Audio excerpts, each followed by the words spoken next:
Come on in, ladies. Welcome, welcome. I'm so happy to have you with me today. It has been so long since we have done a live stream together from Dubai. So hello from Dubai. I'm so happy to be back. I was in the US visiting my family for the holidays and just spending time being cozy and just hibernating in the winter. And now we're back. We are back. We are doing a level up type of video today. And I'm so excited to have you here. Hi, Andrea. Hi, Milika. Welcome, ladies. Hello from France. Ooh, girl, I would love to be in France right now. Hello from Serbia. Leona, it's so nice to see you here. The way I flew to this stream, girl, I'm happy to have you. All of you ladies. All right, let's get into this video. So we're talking about how to feel happy in life. You know those people who they just walk around and you can feel that they ooze confidence. They're happy. They have this glow from within. When you leave this video, you are going to have this. And we're going to talk about the psychology behind how to actually turn this on in your body and how to go about life feeling that you are just inspired, feeling that you're motivated. You know that really juicy New Year's energy where everyone's leveling up. The gyms are packed. That's not so fun. But everyone is just so on top of their goals and doing their vision boards, and the energy of feeling that there's progress, that discipline comes easy. Well, there's actually some psychology that you can learn that will turn that discipline on in your brain at all times. And today we're going to talk about it. So welcome in, ladies. Also, shout out to one of my sweet students. Girl, you know who you are. She sent me this beautiful dress that I'm wearing today. She works for this clothing company and she goes, Alexis, what's your size? Pick something out from the website. And I feel so honored. So I'm wearing this from her. I love it. It feels so feminine, so cozy. And I don't know what's going on with TikTok, ladies. Is it getting banned in the US? I have been hearing so much news about it. The thing is, I don't think it'll be banned in Dubai. Thankfully, I'm living here. But I don't really post on TikTok too much. You can always find me here on YouTube. You can find me on Instagram. But I really hope that it stays open. There's a lot that I've learned from TikTok, and actually what we're going to be talking about today is inspired from a man's video that I saw on TikTok. And I thought I have to share this with the girls. So let's get into this video. There is a video that I saw and it was just brilliant. The title of the video, it was When Psychology Meets the Bible. And I thought, okay, this is interesting. And what he was talking about was this psychology concept that happens in our brain that activates the will to live. So there's this part of the brain, let me make sure that I say it right. It's called the anterior mid-cingulate cortex. And what this part of the brain is responsible for is your desire and your will to live. This part of the brain can either grow or it can shrink depending on what you do. So the anterior mid-cingulate cortex, how you grow this part of the brain, discipline, as you probably guessed. So what happens when you do something as an active discipline, such as sit down and read a self-development book that maybe you don't want to do deep down, but you know it's good for you? Or maybe you go for a run, maybe you go to the gym, maybe you wake up early, go to bed early. Any single time that you do something that is a choice because you know it will create a better you in the future, it is expanding and it is growing this part of the brain. And it is going to be so, so powerful. Just wait till we keep talking about it. When this part of the brain grows, guess what else is growing? Your desire to live. There's a difference between living and there's a difference between existing. Do you ever wonder why some people aren't doing anything with their life? Or maybe they want to deep down, but they don't feel inspired. They don't feel motivated. I guarantee you it's because they are activating too much pleasure in their life. They are engaged in too much pleasure. So on the flip side of this, doing discipline grows the anterior mid-cingulate cortex. Indulging in pleasure shrinks it. What does this look like? Choosing to snooze the alarm, eating foods that you know are not good for your body, texting that ex when you're bored, not going to the gym because you just don't feel like it. Anytime you engage in pleasure and you indulge in that, I'm not saying pleasure is a bad thing, especially here in this community, we love it. We are feminine energy beings. However, too much pleasure will shrink the anterior mid-cingulate cortex, which shrinks and decreases your desire to live. How scary is that? So it's not that you're depressed. It's not that you don't have any will to live. It's that you've shrunk this part of the brain because you're too engaged in too much pleasure. If I could just scream one thing to the world, to people who feel depressed, it would be this. And I would actually scream this to the past version of myself, because I have felt depressed, especially during COVID. I was at such a low. And then when I think back, I've shared this story with you ladies, how I was in such a low during COVID. What was I doing? Here's my morning routine.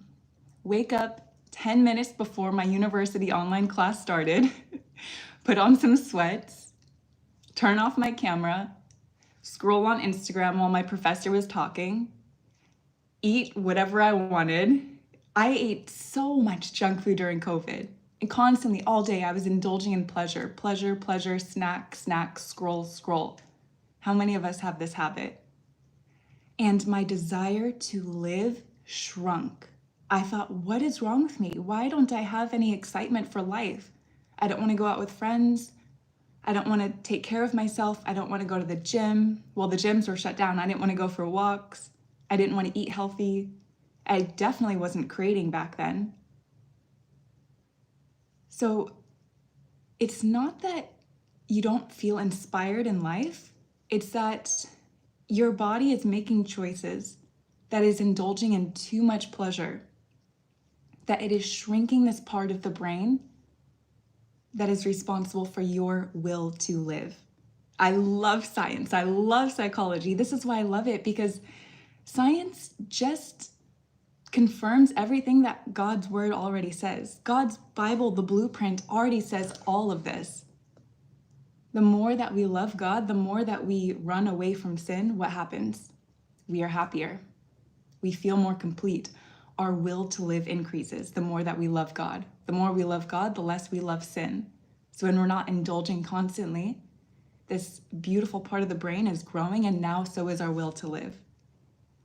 And here's the best part. When your will to live is growing and it's strong and it's healthy, your purpose becomes so clear.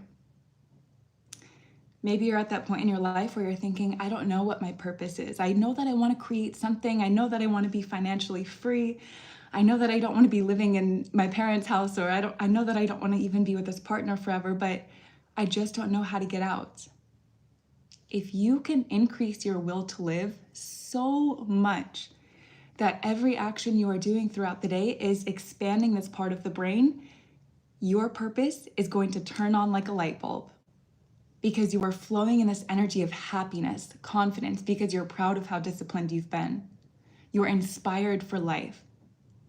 It's actually what happens when you're at this mode, and I'm sure many of you ladies have experienced this, especially my girls in my courses, my business course. You know how this feels. You reach this point where you have so many ideas coming, you're just so inspired that you go, there's not enough time in life to do everything that I'm excited to do. And you're just filled with this beautiful, creative, feminine energy. It just pours out of you. You can use psychology to turn this light on and increase your will to live. And in turn, it will make you happier, more inspired, more confident, more motivated in life. So naturally, as a content creator, my beliefs change over time. And anytime that my beliefs change, I tell you ladies, once I'm very, very solid in my new belief. Got my kombucha, of course. We're back in Dubai, back on my kombucha grind. Okay, anyways. There was a statement that I had made on YouTube, maybe eight months ago, that is no longer true for me. That statement was, my next goal in life is to make every day feel like Friday. Some of you ladies remember when I said this, right? Every day is gonna feel like Friday. I love the Friday energy. I'm just gonna play all day. And this is when I had reached a point in my business where I was only working about 2 hours a day. I had gone from working when I first started the Feminine Glow, I was working like sunrise to past sunset, like the sun was gonna rise again, because I was so on fire for this business. I just loved it, like I couldn't sleep. And it didn't always look like working. It looked like reading books to grow my mind. It looked like learning how to set up a website. It looked like laying in bed and just typing out all of my content creation ideas that I wanted to go and make on TikTok the next day. This was in 2022, and it was one of the best years of my life. So anyways, went from working all day, every day on my business to once I was making a solid income every month. And I thought, oh, how is this possible? I am financially free now. It was my rubber band had stretched so much that I almost didn't believe it. And it took a long time to relax during the day and not work constantly. I remember I would have maybe 2 or 3 coaching calls, and then I would do a few admin tasks, and I would be done in a few hours. And then it would be noon, and I would think, what do I do the rest of the day? It was such a weird transition for me. So anyways, once I really got relaxed in this new identity of not being someone who's constantly working, I had this thought, what if every day feels like Friday? Fridays, I wasn't really working. I was more playing, going out with friends, just doing what I wanted. And for a while, I did that. Every day was like Friday. I would work for maybe an hour, and then I would just do whatever I wanted. Go out, shop, get my nails done, read, whatever. Then something very interesting started to happen. I started to feel less inspired to post on TikTok and YouTube. It's like my creative spark slowly was burning out. And this is very, very dangerous when it happens, because you don't know until one day you wake up and you wonder, why is it so hard for me to create? I used to be so good. Every Friday I wake up, I make a YouTube video, and every day I make 3 TikToks. And then suddenly that spark starts to fade. And it took me a long time to figure out. This was some inner work that I was doing last year. Why do I feel like I'm kind of in a rut with my creative energy and with my business? Well, what had happened is I had engaged in way too much pleasure by making every day Friday, which I have to go through these lessons. And I love the lessons. I love failing and then learning later, oh, that doesn't work, because now I have something new to teach and to share. And so I went back to making a solid work schedule, Monday through Friday, sometimes Tuesday through Thursday, it just depends on the week. And when I did that, when I had a routine and I stopped making every day this free-flowing, fun, going out, doing whatever I want day, my will for my business increased. My will to thrive in my business increased. My passion to create increased. And so your beliefs, they get to change. It has taken me a lot of inner work to allow myself to change my beliefs, because as a creator, I've seen a lot of creators, and I've also coached creators who struggle with this. I definitely have gone through this too. Once you start to build momentum and you've gained some followers online, now it feels like you're almost stuck in this box that you can't change, because you've shown up as this way for so long. You have a following that loves this version of you, that now when you start to change your beliefs and it doesn't fit who you are anymore, it starts to also feel like that will to create starts to die off. So if you are a creator, one way to get around this, give yourself permission to change your beliefs.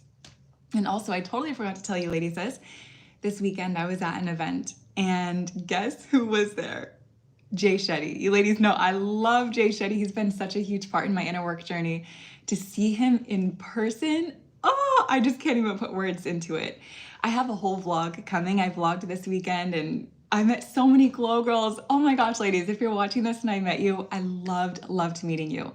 There was a huge AI tech and biohacking and personal development event here in Dubai, and I decided to go when I saw that Jay Shetty was there, and I met so many of my girls. It was just such a great weekend.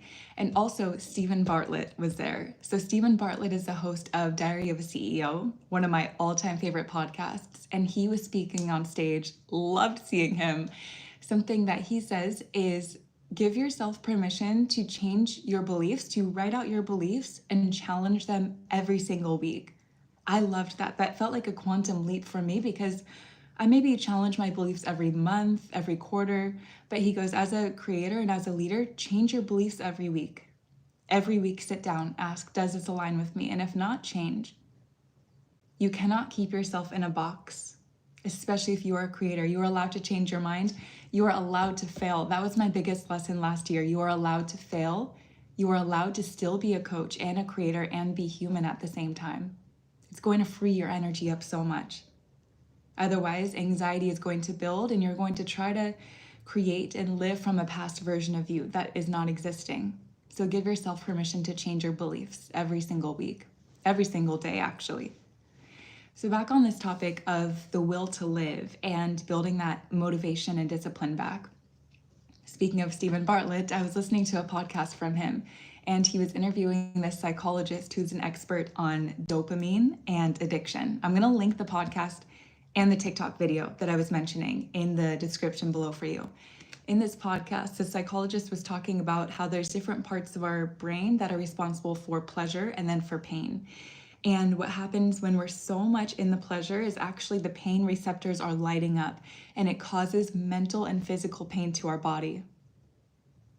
However, when we swing to the other side and we are engaging in things that are painful, aka things that are disciplined, working out, eating those carrots and the broccoli when you want to eat the cheesecake, when you do things that are like mentally painful, now suddenly your pleasure receptors are able to light up because you are swung into the side where you are engaging in the pain.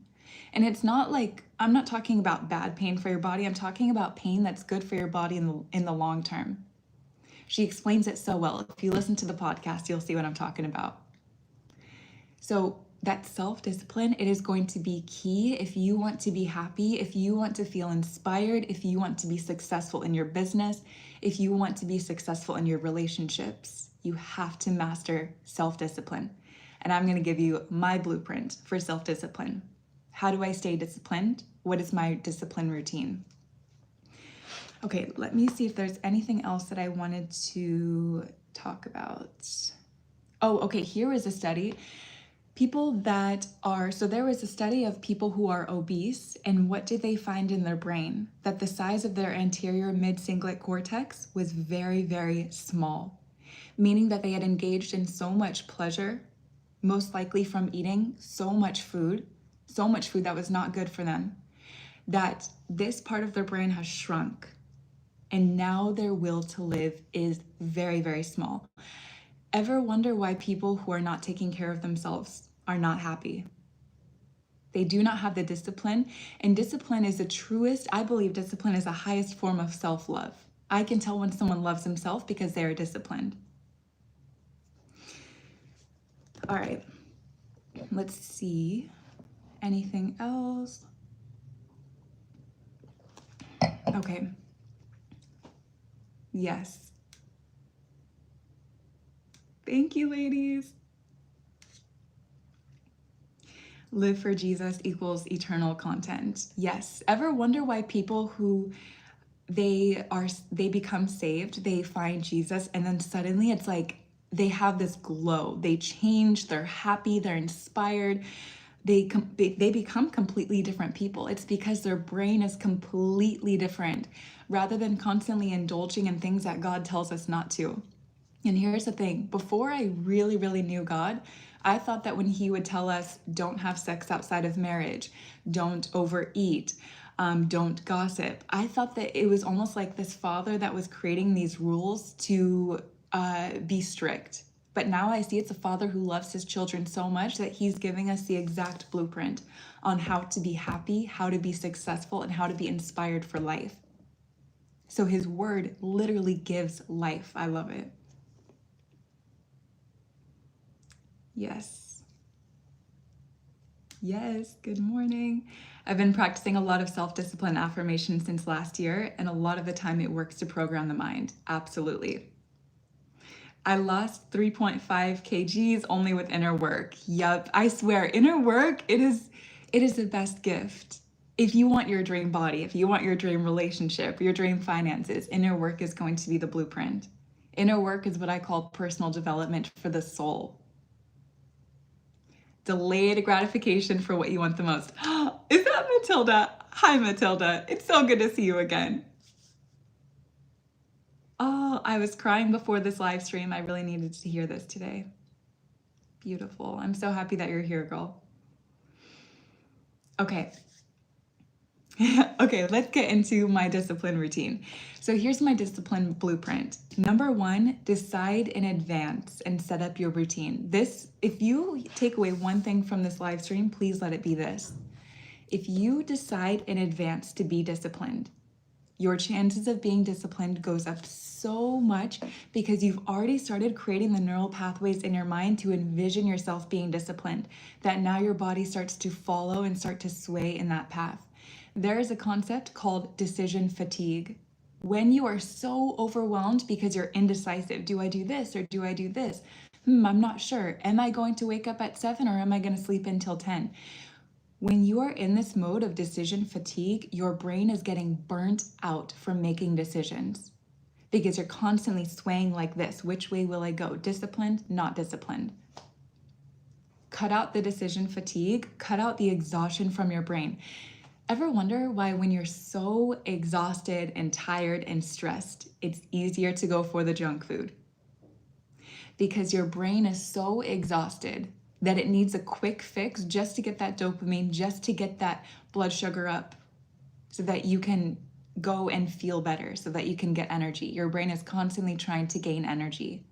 If you are constantly indulging in pleasure, it's going to take away that energy. And now you think you need more pleasure because you're low on energy, when in fact you need self-discipline. So decide in advance. Here's what I mean by that.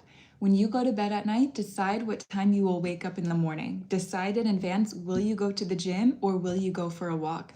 Decide in advance, will you have eggs and fruit for breakfast or will you have pancakes for breakfast? And here's the thing, we're also going to talk about how to balance discipline and pleasure, because I'm not someone that's saying you have to always be disciplined. Absolutely not in this community. Feminine energy is about that balance, and it's also about the pleasure. But there's a way to indulge in the pleasure that is different than what I'm talking about. I'm talking about pleasure without discipline. I'm talking about, I'm not talking about pleasure because your body is low on energy and it's trying to get a quick fix. The pleasure that we want to aim for is the pleasure that you are in such a high vibrational state, you're in such a mode of caring for yourself and loving yourself, that the pleasure that you engage in is going to be an act of self-love. It's going to be something that is truly aligned to you, something that comes from the highest decision that you can make. It's pleasure that will actually reward your body and reward yourself in the long term. So decide in advance. Here's a practical thing that I do to help me decide in advance. I love cooking. I love cooking. I love eating. I love anything to do with food. What I love to do is to meal prep my dinners in advance. This does two things. Number one, it keeps me disciplined. So I love to make this soup. I think I've shown it in one of my vlogs. I think it's my day in Dubai vlog, something like that. I make a giant soup. It takes me about 2 hours to make. Excuse me, I love it. I just listen to podcasts or videos and chop everything up, cook it. I'm just wearing my apron, feeling good. If I can dedicate 2 hours on a Sunday to make my soup, the rest of the week, at least the next 5 to 6 days, my dinner, done. So not only am I on track to eat healthy, this soup is full of so many wonderful ingredients that brightens my skin, antioxidants that fuel my body. I'm fighting cancer when I eat this. I'm filling myself with energy. I'm getting good protein in. So this soup, when I make it, it's filling me up with energy. And number two, what is it doing? It's cutting out that decision fatigue that we just talked about. When I finish my work at the end of the day, so today it's Thursday, when I finish my work, I know that I can open the fridge and my soup is in there. I don't have to think, what am I gonna have for dinner? Should I order something? My brain is being exhausted and burnt out with all of these decisions that I have to make for dinner. So I decide in advance to close that gap and eliminate the exhaustion. Now, when I've eliminated the exhaustion, I have more energy and I actually have more desire to be disciplined. And this cycle continues where I'm building my self-discipline, building my energy, and I'm constantly happy as I hit the plant. Sorry, plant. Constantly happy and inspired. See, I have a lot of energy, right? What will happen if you engage in the pleasure? It becomes this rat race of constantly, you know, the hamster spinning on a wheel, more pleasure, more pleasure, more pleasure. Ever wonder why when when you're around someone and they're like, oh, just have the cookie. And then you have it and then you're like, oh, well, I already had the cookie, I might as well have pizza for dinner. Then you wake up, well, I already had pizza for dinner, I might as well skip the gym today. And it takes you on this loop in this cycle. Here's how I counteract that. And this is actually moving into one of my other points. Here's how I counteract that. Section up and break up how you see time. I love talking about time. We could have a whole other video on this. Let's say that I do something that is not an act of self-discipline, it's an act of pleasure.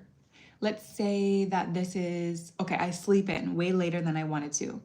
If I do that, I mentally break up my day into thirds. So, okay, I say, well, the morning I wasn't so self-disciplined. I still have two thirds of the day to choose discipline. I have the morning, the afternoon, the night. Morning, all right, gone. Maybe we weren't so disciplined. Afternoon, all right, let's get ready, Alexis. Let's choose discipline for this one. Check discipline for the afternoon. For the evening, check discipline for the evening. Maybe I read a book, called a family member that I wanted, went for a walk, did something to honor and love my body. Well, when I break up my day into thirds, rather than saying, oh, I woke up late, now my whole day is gone, stop seeing time how the world and how the school system teaches you to see time. That is not the true definition of time. And this is why I love quantum physics, because it teaches you that time is not linear. We think time moves like this, but it does not. I have a whole program that talks about this. It's called the Gold Vault. It says that it's my money program, but everything in there is quantum physics, because when you can jump timelines and you can see time differently, now you do not move in a slow, steady way. You make the jumps. So that's gonna have to be a whole other separate video in itself. But back to this. Break up how you see time. Here's another way that I love to do it. This is my absolute favorite way to reset. What most people do is they have a New Year's reset, like we just had recently. So it's January, it's 2025, and everyone's in that New Year energy, right? Okay, so last year, all those habits, bad, whatever they say. Now this year, I'm going to be good. Well, here's what I do instead of taking 12 months to reset my habits and reset my vision. For me, this is why I love being a woman. Every single time my period comes, complete refresh and detox. So I'm on day 2 of my cycle. I just got my period yesterday. When my period comes, I love it. And some people think I'm crazy, but I love it. I always tell my students and my friends this. I'm like, this is the time. I'm releasing everything from the old month, from the past cycle. And for me, when I'm in this mode of being on my period, everything is shed. Like I'm energetically cleansing my body and physically cleansing my body. So rather than, it's all about perspective, honestly, because I could say, oh, this is the worst day, I'm on my period, now I'm not going to be disciplined and I should rest. But my mindset is actually, I'm feeling so good because this is day 1 of my new year. This is day 1 of my new cycle. You are blessed to get a new cycle. Even if you don't bleed, even if you don't have a period, as a woman, you still have a mental cycle. Every 25 to 35 days, sometimes 40 days, depending, you always have a cycle every new month. Honor the natural cycle of your body and work with it because it's giving you a time to refresh. Okay, what else? So on that note, that was another one of my discipline blueprints. The more you do it, the easier it gets. What I mean by that is just have a reset day, have a reset hour, because when you constantly think, oh, I already messed up, so now I just might as well keep messing up. The brain loves to trick you there because it's almost like an energy high at first. It's like eating a bite of a piece of chocolate. It's a lot of energy at first and then you crash. Your body just wants to keep building this energy. So cut out the short form energy, build your energy in the long term, break up time, and don't fall into the habit of being in that hamster wheel, thinking, oh, pleasure, pleasure, pleasure. Have the balance by breaking up your day. You can always restart. It's just like I was saying in the beginning with your beliefs. You can always restart, reset your beliefs. Every day you wake up, you can pick who do you want to be. When you give yourself permission to do that, everything will change. Everything will change. And most people stop themselves from picking a new identity because they think, well, I've been living this way for so long. What are my family members going to say? What is the world going to say? Who cares? Who cares what they say? They are not thinking about you as much as you think. This is one of the first things that I talk about in Master Your Feminine Energy. Wake up and pick your new identity. There's going to be this moment where you just wake up and you get so tired. I've been living as, for me, it was always living in the light feminine energy. My dark feminine energy was wounded. When I healed it and I brought her to life and I started giving myself permission to be a woman who was bold, who she brought her life force energy to life. She could speak her mind. She was so fierce and so sensual and so passionate. When I gave myself permission to be in this identity, the feeling of passion and excitement for this identity, it far outweighed the fear of anyone else's beliefs. And what my dark feminine energy has done for my life, never would I trade it and say this person's opinion of me matters more. Just to give you an example, my finances have completely changed because of my dark feminine energy. When I stopped caring what people thought about finances and I started speaking about my own finances, how much God has changed my life, how much my business has changed my life. And I stopped being scared of sharing my income online. Women started asking, Alexis, can you create a program to teach how to run a business? And I did. And when I created that program, that's when I started having my first 6-figure months. Can you imagine that my dark feminine energy was so wounded that she went, people are going to judge me if I talk about money online. It's bad to share your income. It's greedy to talk about money. Says who? Those don't come from the word of God. Those are opinions created by people. So do I listen to opinions created by people? The only opinions of people that I listen to are people that I would rather trade places with in life. Speaking of that quote, okay, this is so funny. This is when my dark feminine energy first started to come to life. This has absolutely nothing to do with discipline, but it's just a fun story. So my mom is actually the one who taught me that quote. Only take advice from people that you would rather trade places with in life. So I think I was 14 at this time. I'll never forget this moment because my dark feminine energy, she was waking up. She was so tired of being repressed and pushed down. She was ready to come to life. So you ladies know my mom. Her and I just did that live stream last week. And my mom used to be a fitness instructor. So she would teach this class at the gym. And the class that she would teach is water aerobics. So usually in water aerobics, it's a lot of older people because they have trouble moving their body. So the water helps them to exercise.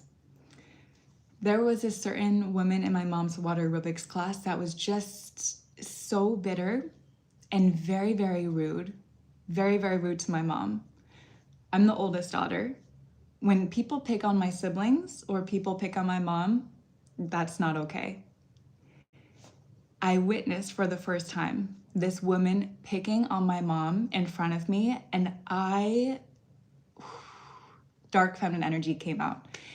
So I was 14 at this time. When I was 14, I was very timid. I was very, very quiet, shy. I definitely didn't speak my truth at all. I was just trying to figure out who I was. And I remember being in the pool, and this woman, she pulls me over, Alexis, come over here. I'm like rolling my eyes mentally. What is she gonna say? Alexis, is it just me or does it seem like your mom has been gaining some weight? I'm like, yeah, I keep telling her she needs to trim down. She's been eating too much, huh? I lean down to her, I go, my mom only tells me to take advice from people I'd rather trade places with.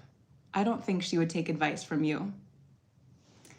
This woman was extremely overweight and picking on my mom's weight.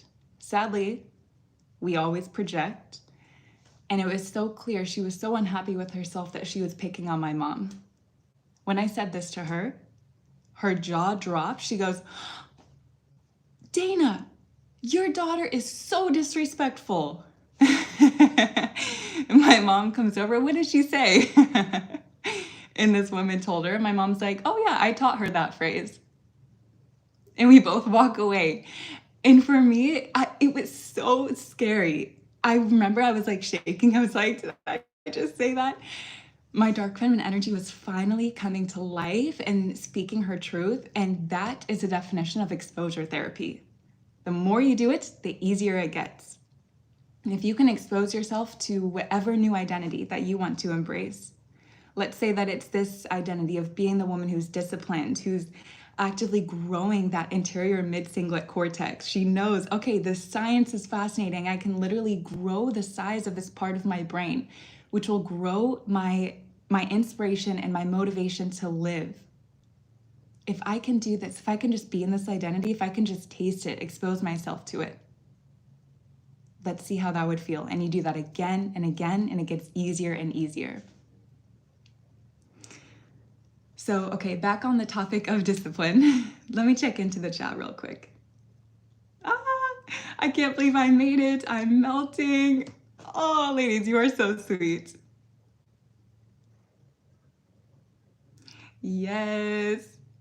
I love it. This was one of the most forward ways of keeping someone in check without being rude. Thank you, girl. And that's the thing. That's what I was scared for when I was trying to wake up my dark feminine energy was, am I going to be rude? There's a difference between being rude. I could have been rude, but I wasn't rude. I was honest and straightforward. We need boundaries, and we teach people how to treat us. And so when I started realizing this, and I started, actually the word of God, it talks about how being honest, it actually says that flattery and false praise, it is like sickness. It is like sickness. It's bitter words on the tongue. And so when we are falsely praising someone, that's actually the worst thing that we can do. God wants us to be honest, and he wants us to speak the truth. He wants us to give wise counsel. And so I stopped being afraid, and I stopped being a people pleaser, because I realized being a people pleaser was trying to control other people's emotions, and I don't have to do that, because God did not give me the responsibility to control other people. God doesn't even control other people. We have free will. So I thought, why in the world am I going to do that and think that I can do it successfully? Am I in Dubai? Yes, I am.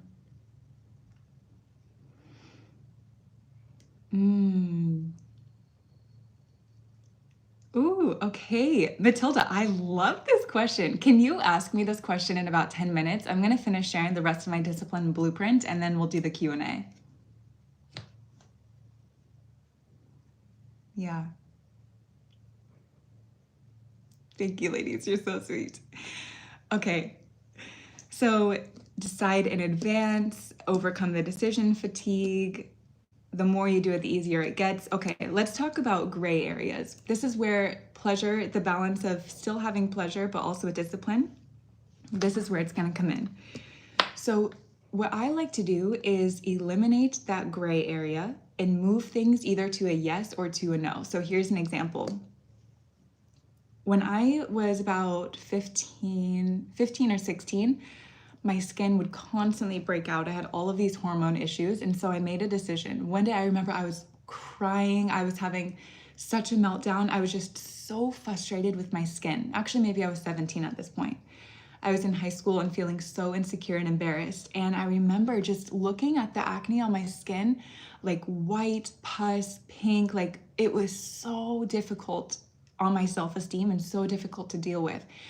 I was doing everything that I could, but nothing was working. I made a decision. And when you know that phrase, when you get sick and tired, you get sick and tired. I was at this point and I said, I am not eating dairy anymore. I noticed whenever I would eat dairy, my skin would flare up like this. I made a decision, I'm not eating dairy anymore. Before this decision, I was in a gray area. I knew that dairy was negatively impacting my skin, but I had not decided yet. I was in this mode of decision fatigue. It was a gray area where when maybe, let's say that I was going out to dinner with my family and we were at Blaze Pizza. If you've ever been to Blaze, it's where it's kind of like Chipotle, where you can custom make a pizza. They have all the toppings and you just move along the line. When the women at the counter would ask, do you want mozzarella cheese? Do you want the Parmesan, or do you want the vegan cheese?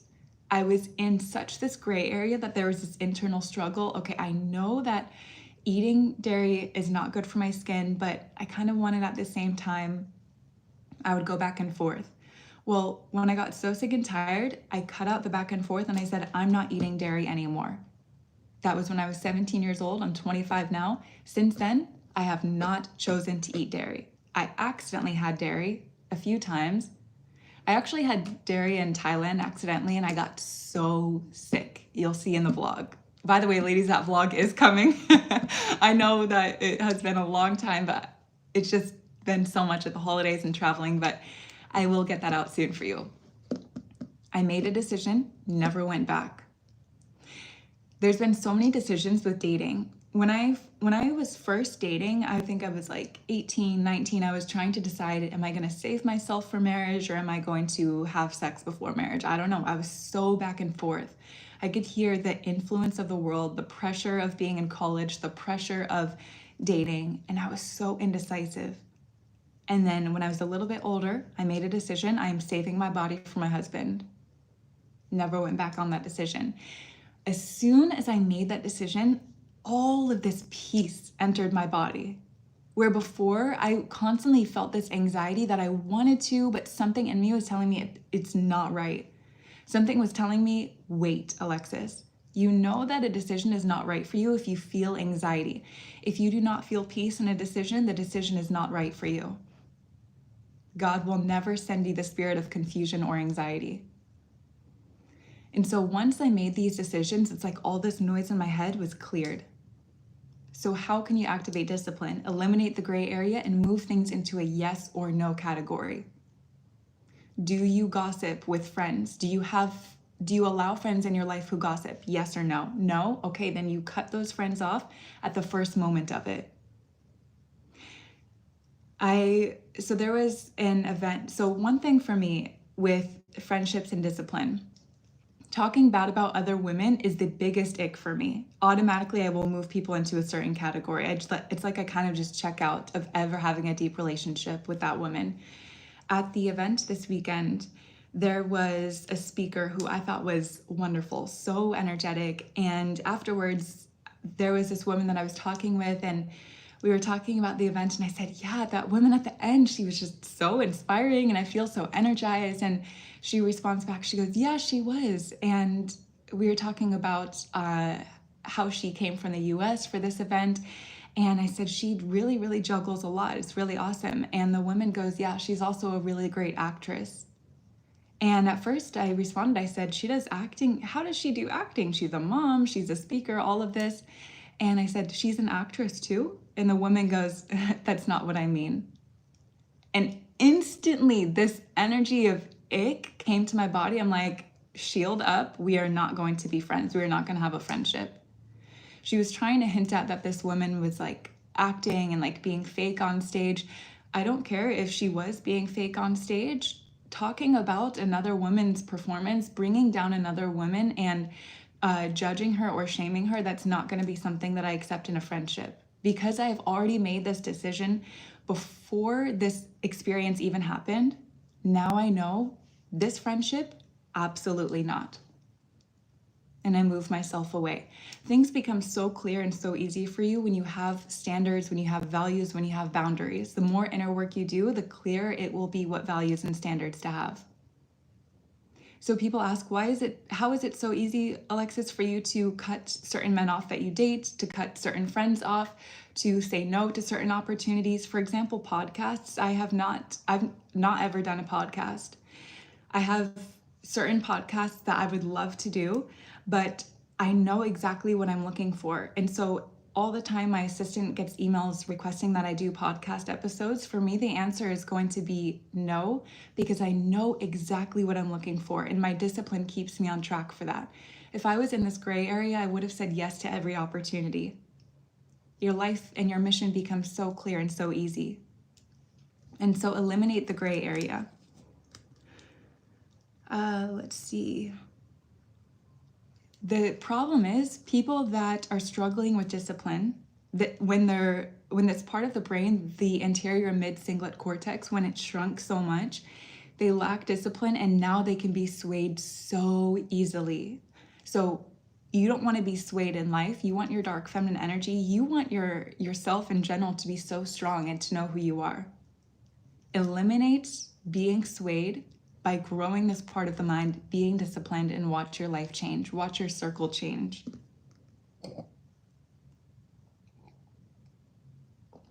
Okay. So I also have something that I call pink areas. So we have gray areas, we have pink areas. This is where it gets more fun. Pink areas are reserved for special occasions, special times of the month where it is okay to indulge in that pleasure. So maybe an example is you're going to a wedding and the wedding starts at, I was just talking, who was it? I think it was my assistant, maybe. It was someone that it was someone on a podcast who was saying that they like to go to bed really, really early, like 9 p.m. And they have a wedding that they're going to that starts at 7 p.m. And they were thinking, what do I do? And they were saying that they are going to wipe out their rules just for that night because this is a special event. There's always ways to work around it. Another example would be maybe you're in your luteal phase, which for me, that's probably the most difficult, where I'm more tired, I'm more irritable. When I'm in this luteal phase of my cycle, I will go for walks instead of going to the gym. Or I will maybe, if I'm craving a snack at night, I will have a snack rather than saying, no, let's just only have dinner and then go to bed. These pink areas are reserved for specific times and occasions when you can indulge in more pleasure. Maybe an example is you're traveling and maybe you want to get a snack at the airport, or you're traveling and instead of reading a nonfiction book like you always do on Mondays, you're flying on a plane, so you're going to read your fiction book. Like, these pink areas are for special times where you're not in your normal routine. When you're not in your normal routine, absolutely, that pleasure is okay. Same thing with on the weekends. On the weekends, I am not reading my personal development book every morning. I'm not always making the same breakfast. I'm more going out with friends and doing what I love. For me, this is the best balance because, like I was talking about in my masculine energy video, which let me make a note to link for you ladies. Link mask energy video. Why I love my own masculine energy is because it gives me the structure. Like I always talk about, the masculine energy is outside of the egg, the feminine energy is the inside, the yolk part. And so if my masculine energy is strong, meaning my, let's just say Tuesday through Thursday routine, if that's strong and waking up early, eating good, reading good books, filling my mind with positive things, now my feminine energy is supported, has this protection, this outer shell around it, that now on the weekends, I can be more in this pleasure. I don't have to have my hard shell up because I already have my structure during the week. So if you can give yourself at least 4 days, 3 to 4 days of the week where you have your routine, you have your structure, the other days you can engage in more pleasure. It's all about engaging the feminine and the masculine energy. You need both, you need the polarity. And so if you have a good system of discipline and of masculine energy, give yourself that time for pleasure. For me, what this looks like is the first 2/3 of my day is discipline. I wake up, I read the Bible, I journal, go to the gym or go for a walk, cook a healthy meal, I read a personal development book, and then at night, after I finish my work, that's when I like to cook. I like to enjoy my meal. I like to watch maybe Gilmore Girls, read my fantasy book for Glow Girls Book Club, talk with my family on FaceTime. I get to do more of the pleasure things because I've already had my system of support. And so I have the areas that are clear and strong, and then I have my pink areas, the areas where I've decided that now I get to have pleasure because I have the solid foundation of discipline. If you start with the pleasure first, usually it's hard for me to have the discipline. And if it's all pink areas, if it's all pleasure, I'm not going to feel so good. Like I said, I lost that drive to be creative and to be inspired. So that's a good system that you can have. Have the strong masculine energy, taking care of your discipline, doing what needs to get done, then have your pink areas. It is okay to scroll on TikTok. It is okay to make delicious desserts and things that you love. Also make sure that you have the discipline so that your will to live is constantly being increased and is constantly strong. And what I also find too is when I have moments where my discipline is very, very strong and I feel really proud of myself, now I can develop a routine where I can bring even more pleasure into my life. This is what I love about running a business because I can use my time very, very efficiently. I can listen to audiobooks and podcasts while I'm working out, so I can get two things done at once that are more of the discipline. Now I have an hour for pleasure later rather than 30 minutes. So there's always ways to balance it. Make sure they have the solid foundation of discipline though. Hi, Christine. Welcome, girl. Okay, what else? Okay, here's the last tip. I've talked about this. I have another video on discipline. That one is one of my most popular videos on YouTube. I'm also going to link it for you, ladies. I think it's just called How to Have Self-Discipline. Link discipline video. Here's what I want you to do. This has been gold for me. When you are making decisions or you are struggling with being disciplined, actively recite these words. Okay, let's say that this is kombucha, right? Good for my gut, fermented tea, lots of probiotics in here. When I drink this, I'm choosing to feel good later. Let's say that I had a glass of soda in here. If this was soda, let's just say that it's ginger ale or something, here's what I would say. I would take a drink and then I would say, I'm choosing to feel good now. What I'm doing by this is I am affirming to my brain that the choice that I am making is what I actually want to choose. If I open my laptop right now and I type in Netflix, it's 2:40 p.m. for me right now. I'm not gonna watch Netflix, it's Thursday. But let's say that I did, I would be typing netflix.com. Okay, I am choosing to feel good now rather than later.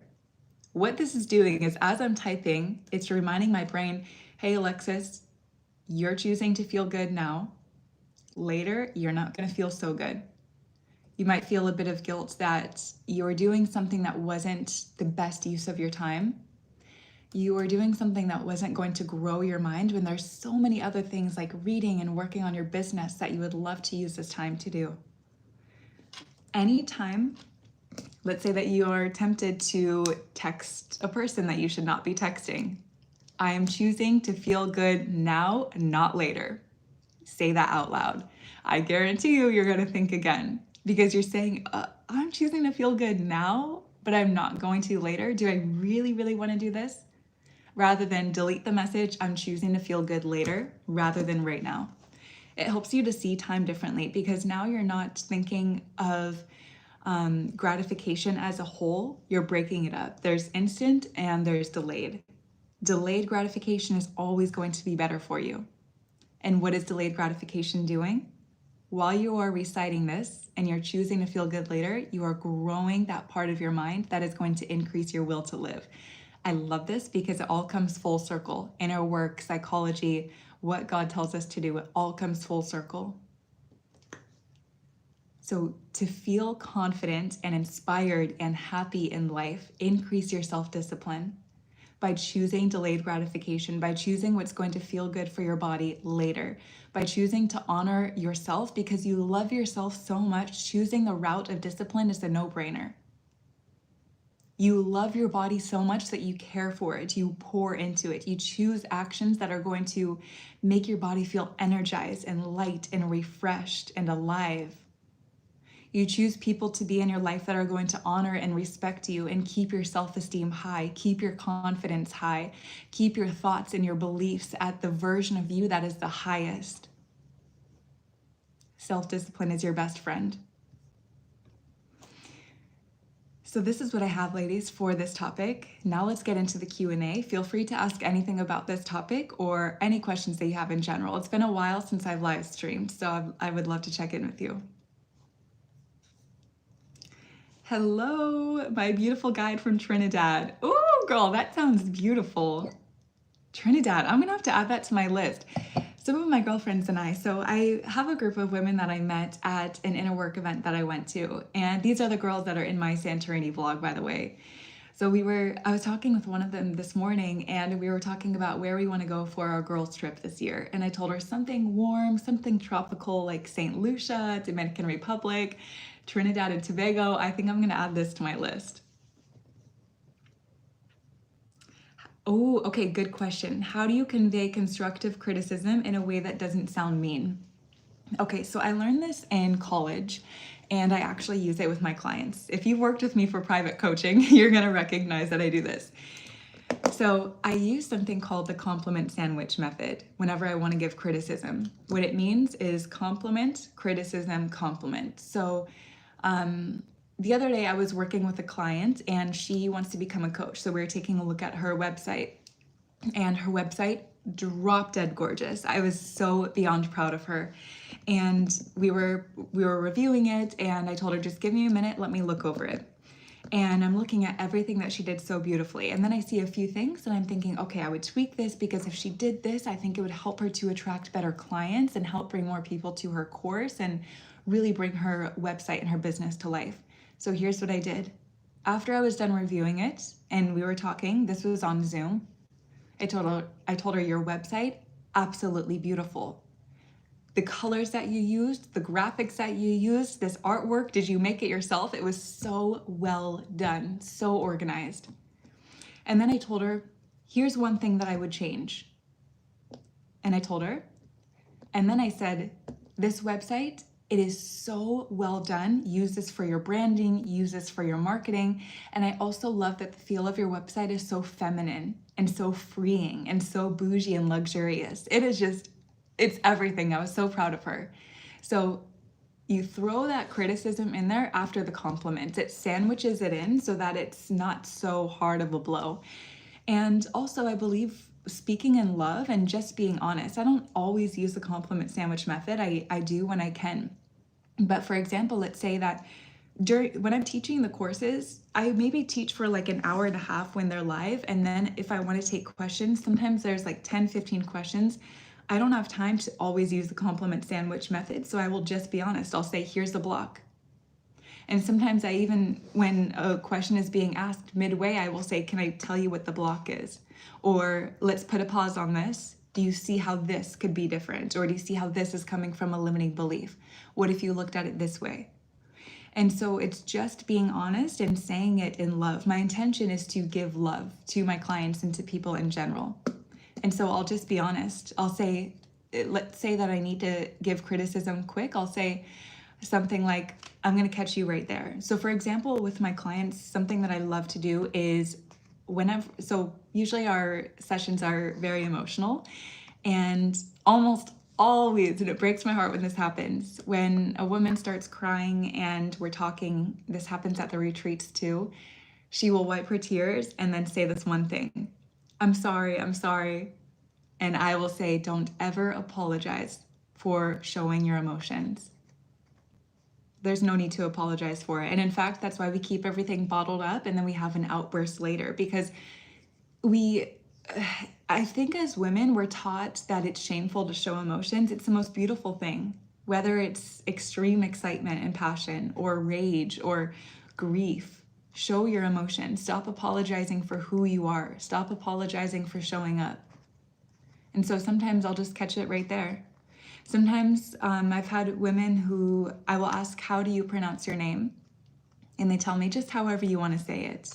And I say, no, this is one of the most important things that we can start with. How do you pronounce your name?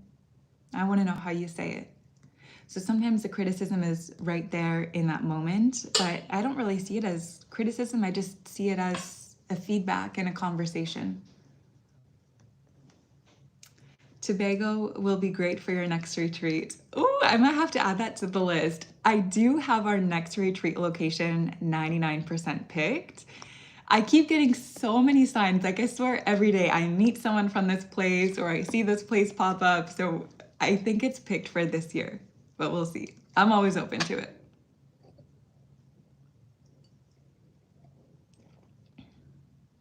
You look so beautiful. Something sweet about your look. You look different, however good different. I love it. Thank you, Christina. I appreciate that, girl. Okay, Matilda. So this is the question that I said, please come back and ask me this because I think that it's so good. Alexis, what do you feel was your biggest internal shift that unlocked wealth and success in your life? That feeling that everything clicks. Okay, let me think about this for a second.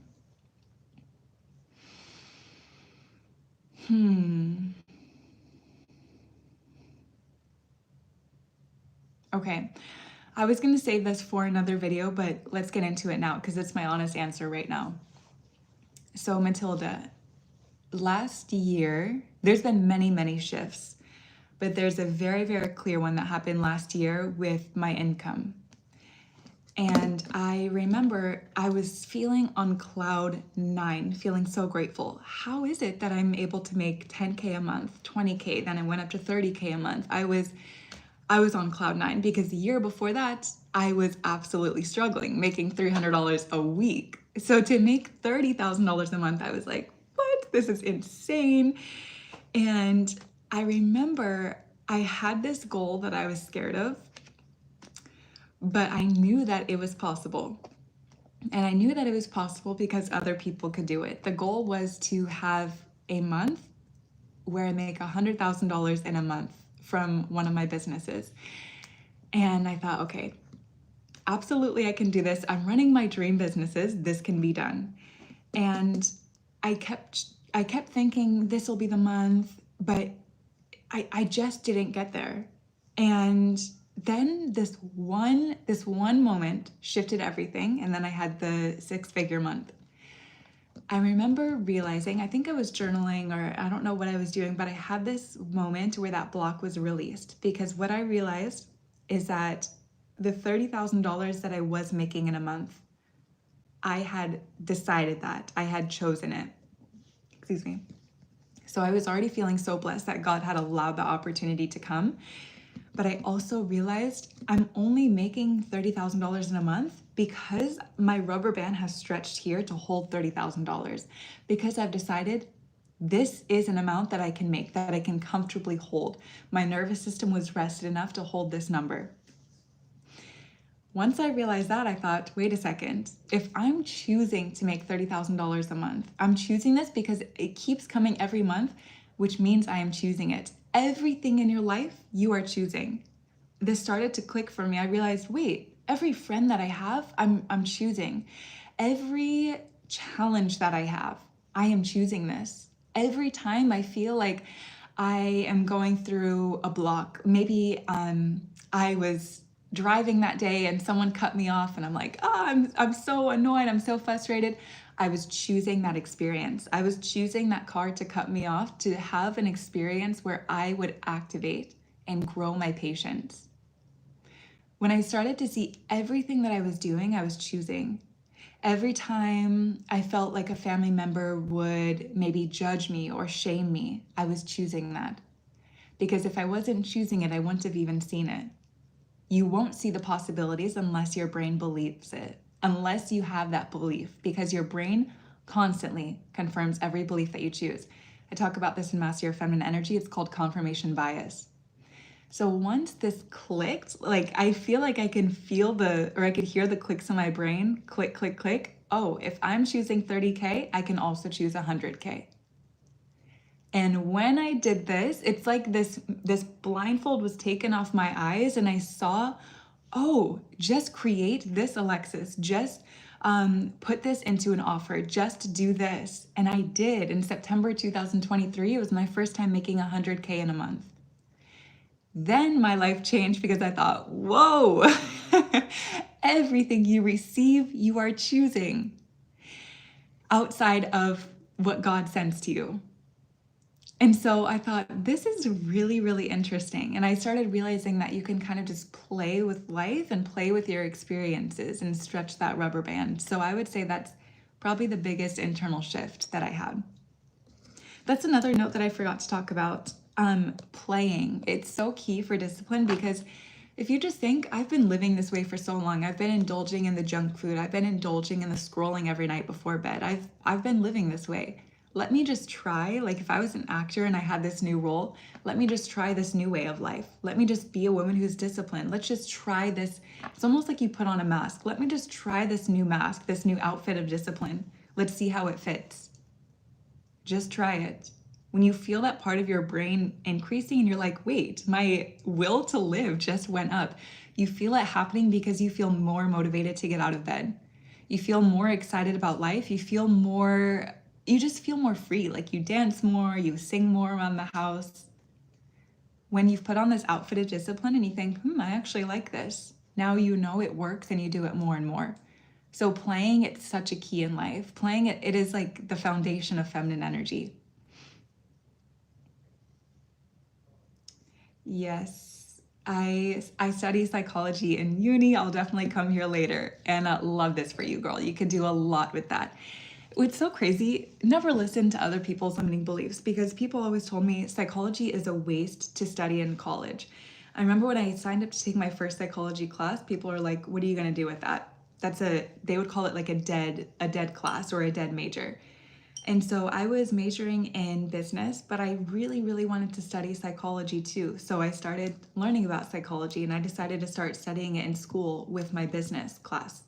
And so when people said psychology is a waste, it is the foundation of the $1 million business that I get to run. If I had listened to people who said, "Oh, psychology is a waste, you can't do anything with that," people told me there's no money in psychology. I thought, what are you talking about? This is crazy. Never listen to the beliefs of others because they're always going to be limited. Only listen to the beliefs of the people that you would rather trade places with.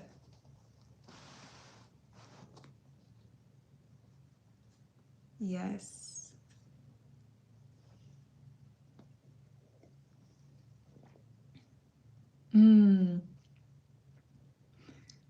Thank you so much.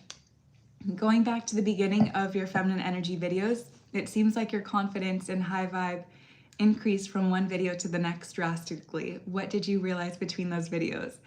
Thank you so much, first of all. And it would take years to talk about it. I would have to take my journal. This is like my YouTube journal, but I have my own inner work journal. I would have to take my journal and start reading every page to you of the inner work that I'm doing. All of the inner work that I do, I put in the courses. That is my deep, deep, vulnerable inner work. My courses, it's the content that has absolutely changed my life, and I teach it inside of there. And I also teach here on YouTube. Everything that I teach, it's something that I've actually done and experienced and truly believe in for myself. However, one thing that has really, really helped my confidence and my happiness, number one, connecting closer to God, reading His Word. Number two, doing something every day that scares me.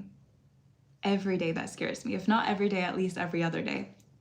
This past weekend, so actually before the weekend even, I'm going to be talking about this in the vlog that I made about this weekend, but I had just gotten back from the US last Monday. It's now Thursday. I was jet lagged. I was laying in bed. I was in a pink zone and I was just laying in bed. I was on Instagram and I saw this advertisement pop up, and the advertisement was for the event that was this past weekend. And all I saw was Jay Shetty and Stephen Bartlett, like my two favorite leaders. And I was thinking, what? They're here in Dubai. They're doing this event. I'd love to go and see them. So I take a look at the event, and there's two options that you can do. There's a standard pass or there's a VIP pass. The VIP pass was $1,000, where I think the regular was $400 or $300, something like that. So I'm looking at these differences, and this is my own inner work that I'm still doing. It's working on making the luxurious high-end option a no-brainer. My money inner work is something I'm having to do every day because money has changed so quick over this past year. And so my choices with money have to catch up to that. And this was an opportunity to stretch my rubber band. I knew that my heart wanted the VIP option. You got to sit in the front section. You got to go to events where some of the speakers would be. And there was just like platinum lounge access, all of this stuff. And so I had to reaffirm to my body, it is okay to choose the VIP option. It's not that you're spending money, it's not that you're losing money, it's that you are investing in a certain vibration, you are investing in a certain opportunity, into a certain experience. You are investing into your energy by choosing the VIP option. And I did. And I'm so grateful and so happy that I did. I feel so lucky that I even get to, first of all.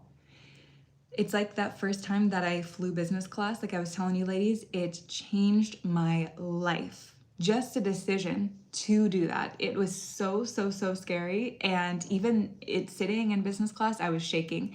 It was Emirates Airlines, the most luxurious, the most beautiful experience. They served like food with real plates, and I could actually lay back on the chair and sleep. It was a 16-hour flight from Dubai to Texas, and it was 1,000% worth it.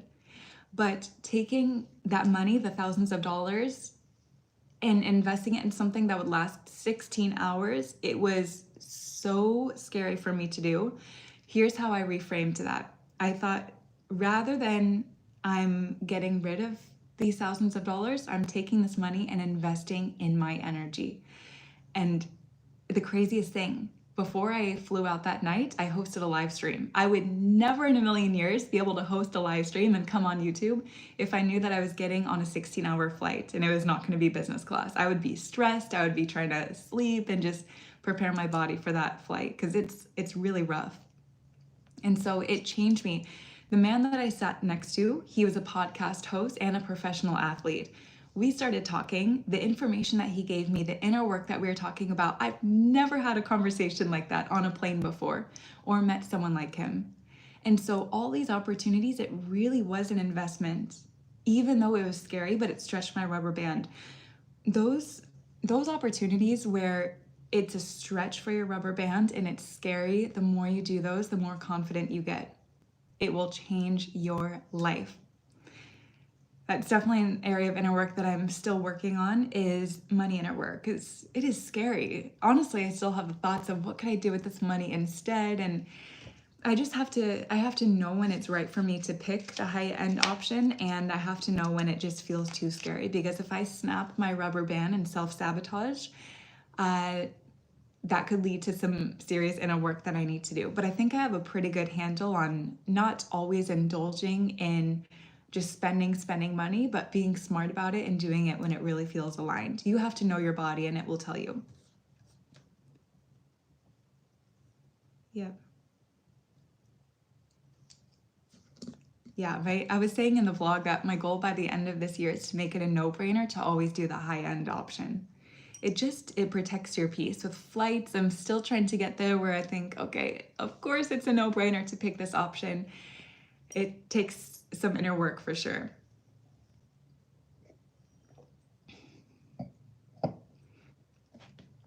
Okay. Female friendships, Nelly, I have a whole video with all my thoughts and all of my beliefs and all of my values on female friendships. If you type awwlexis female friendships, it should pop up for you, girl.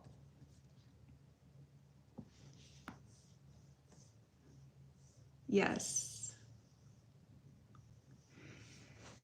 How to know whether you're stretching your rubber band and living in abundance or being careless with money? Yes, Shika, good question. So I would say if you feel, you know what I was saying earlier about how when you feel chaos and stress, usually to me, that's a sign that I should not do it.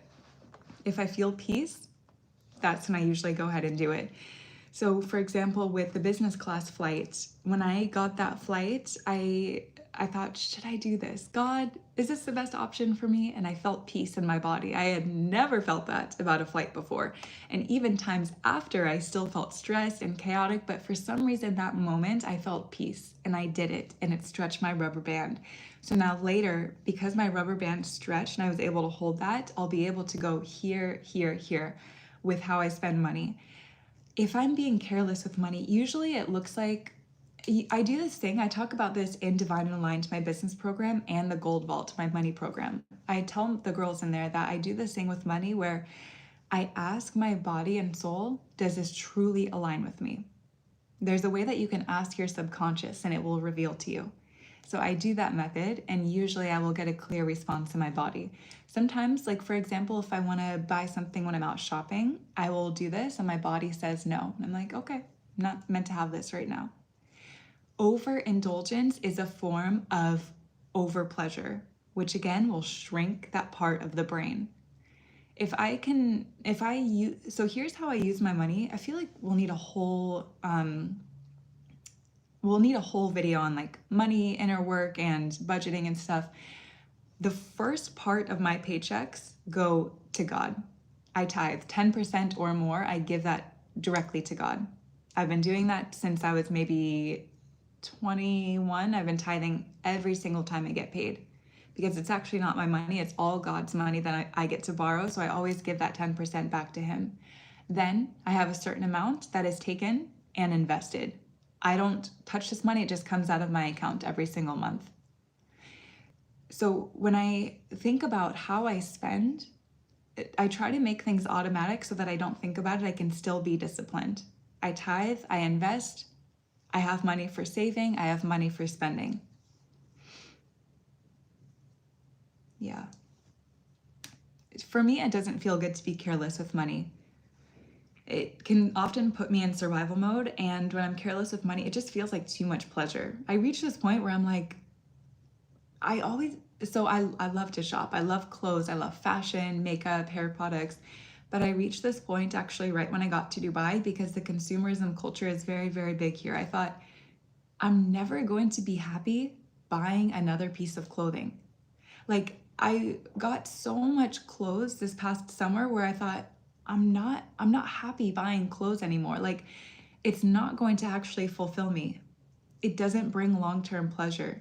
And especially there's companies that send PR boxes. When I was really, really creating a lot of content on TikTok, I would work with a lot of brands.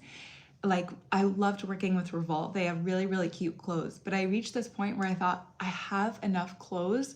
Receiving more, it just feels heavy, like it weighs down my energy. So constantly getting more and more and more, it's not necessarily better. I learned that it's never going to make me happy. It's never going to be enough. True happiness only comes from that relationship with God for me. God talks about this in the Bible. The only times that we'll be happy and fulfilled is in that relationship with him. Anything outside of that is never going to fulfill us. Not an amount of money, not a relationship. This is why you see a lot of people who become famous or they become rich and then they become depressed. Why is that? It's because they reach the point that they thought would make them happy forever. And they realize it's not what they expected. Becoming wealthy, becoming famous, it is not what people expect. It's not as fulfilling and as pleasurable.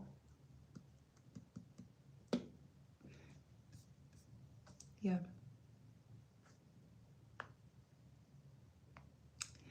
Alexis, how do you know that your rubber band with money has snapped? Because I'm back in survival mode with it.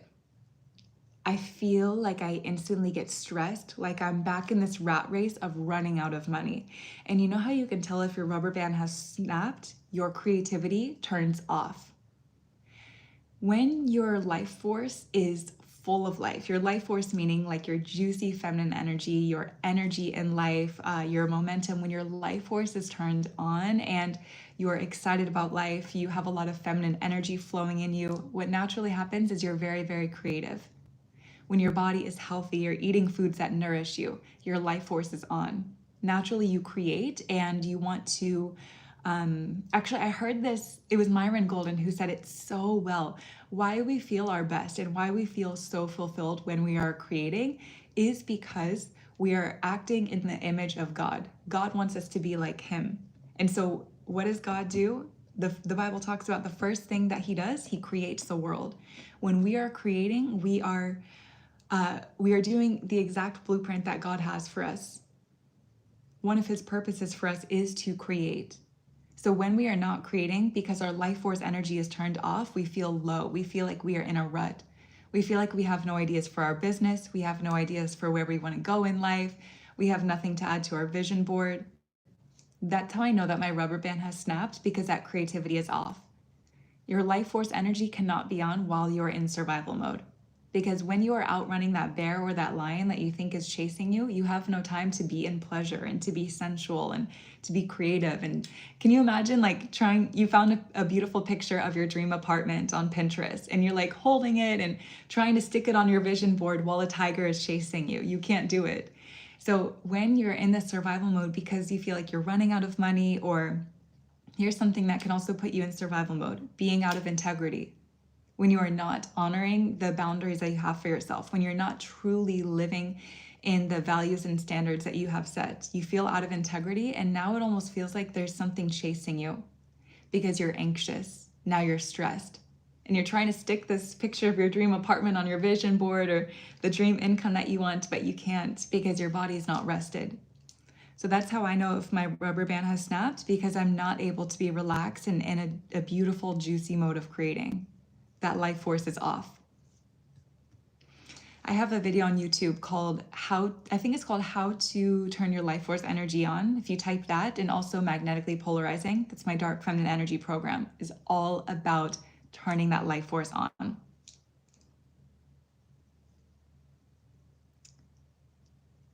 What do you mean when you say relationship with God, Alexis? What I mean is my relationship with God, God the Father, God the Father of all of us. So for me, my faith is I am Christian. Some people are Muslim, some people have no faith. My faith is the foundation of everything. If we don't share the same faith, then what I would do is I would just ask. It's almost like what I was talking about earlier.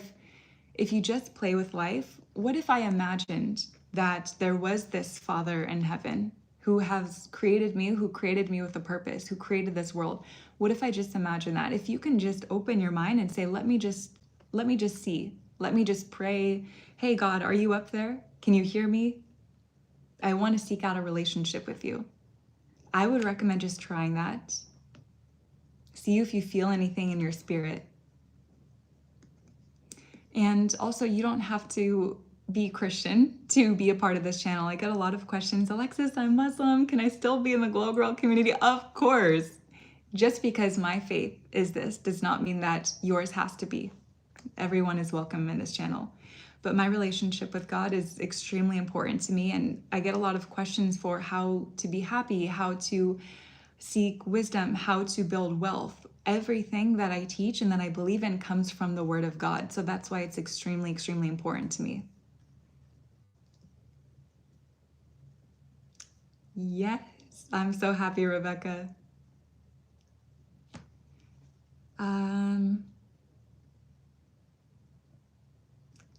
Yes. I find when I want to, let's say that there's friendships that I want to end, or I just feel like we don't align anymore, just don't give energy towards those friendships. Whatever you focus on, your energy flows to it. So if I'm focusing on my health and my wellness and feeling good in my body, energy is going to flow to that. And what I will start to see is podcast episodes talking about health and wellness. I will start seeing different foods at the grocery store. I will start seeing different time slots in the day to go to the gym. When I'm focused on health and wellness, my energy flows there. Because my energy is flowing here, my energy is not flowing to laziness. My energy is not flowing to just laying in bed and not doing things that feel good for my body. My energy is not flowing towards junk food. So with friends, when your focus is on friendships that match your values, people that inspire you, people that challenge you, people that reflect back the woman that you want to be, when your energy is going towards those friends, naturally the friends that don't align with your values, they just kind of fall off. You stop spending time and energy there, and the relationship grows apart. So you don't always have to have the conversation, hey, we don't share the same values, we're not going to be friends. I've only had those conversations when someone has disrespected a boundary, and I've just let them know this is not going to work for me. Wish you the best and take care.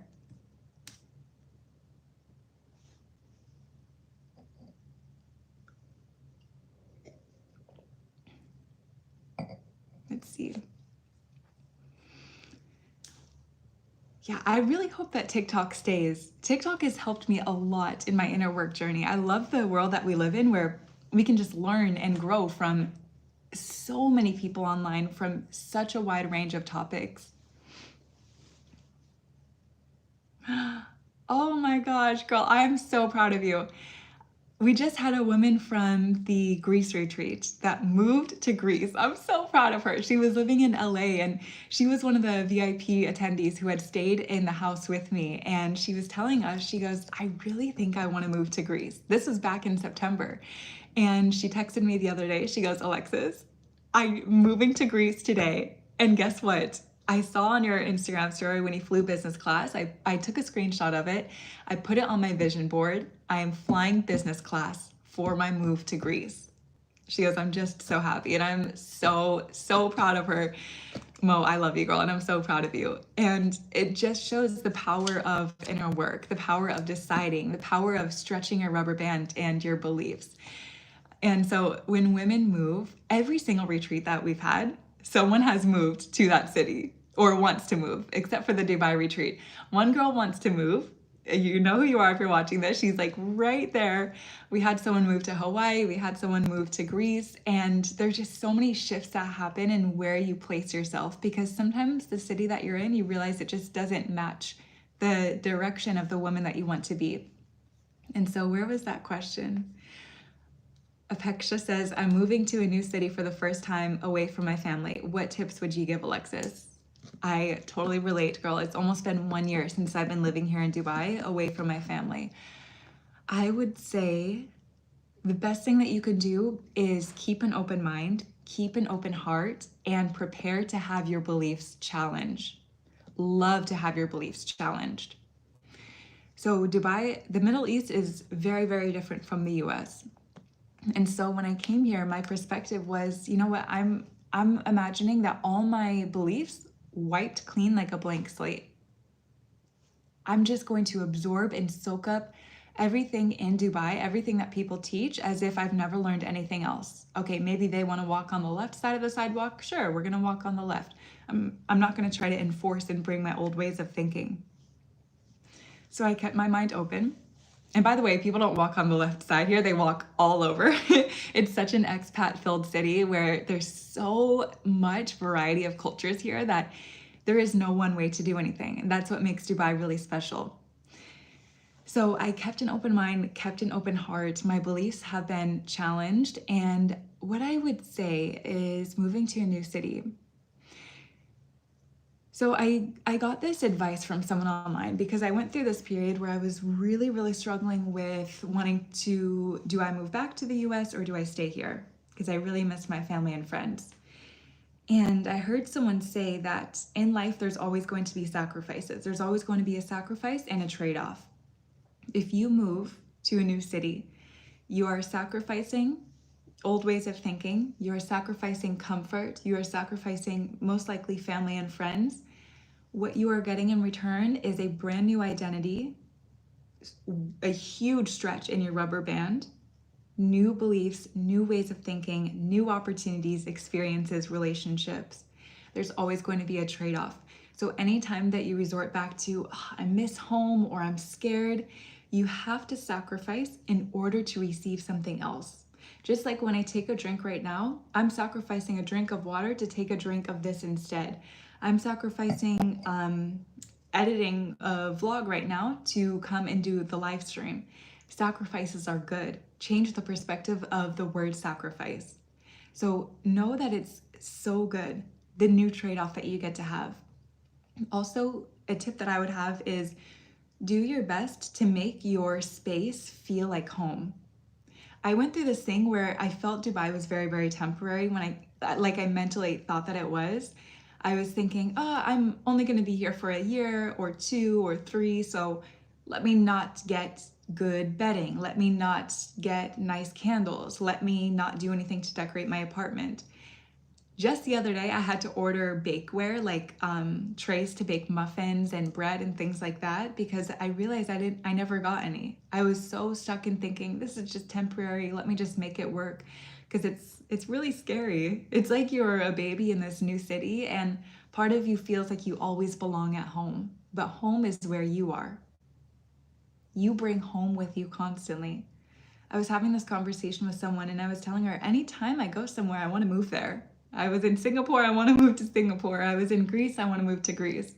Just last week, I was in the US, I wanted to move back to the US. And I'm realizing it's because wherever I am, that feels like home. And so the same thing for you.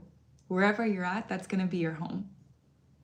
So you're never lost, you're never far from home, you are right where you are supposed to be. And I'm so excited for you to move. I'm so proud of you. That takes so much courage. Where is it that you're moving to? You'll have to keep us updated in the Glow Girls chat. Yes, I was thinking today that I hope Alexis does a live stream, and then you did. I'm so happy, girl. I've been in my hibernating phase because I was in my luteal until yesterday. So I'm finally back on YouTube. Is it wrong to move to find better men? Girl, absolutely not. In fact, that is brilliant. I need to do a whole video with you. I feel like maybe this would be something I save for the courses. The men, the masculine energy in the Middle East, completely different from the US. I'm not saying it's better or worse, I'm saying it's completely different. I used to wonder, why do men not really chase? Men don't really approach as much. In Dubai, every single day, a man will approach. Every single day, every time I leave the house. Sometimes we're wondering, oh, well, men just don't do this or don't do this, but sometimes your city is making a complete difference. I'm also a firm believer that it is your energy. It's a reflection of your energy. Sometimes you being in different cities pulls out a different energy in you, and it causes men to show up differently. But move to, it's like, what would be a good example? It's like being in a class where they are teaching you about how to become a chef when your dream is to fly planes. Maybe you want to be a pilot, but you're in this class like, I'm really frustrated. I don't like cooking. Move your environment. My favorite quote of all time, you ladies know this. If you don't like where you are, move. You are not a tree. So if you don't like the experiences that you are getting, move and see what else is out there. Ooh, I love this. Not doing something is also sacrificing potential. Absolutely.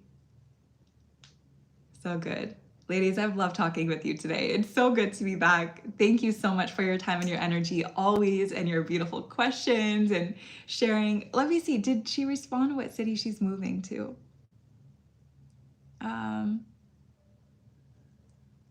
Okay, if you want to put in the chat of this video, what city are you moving to? My girl who asked that question, or who said that she's moving.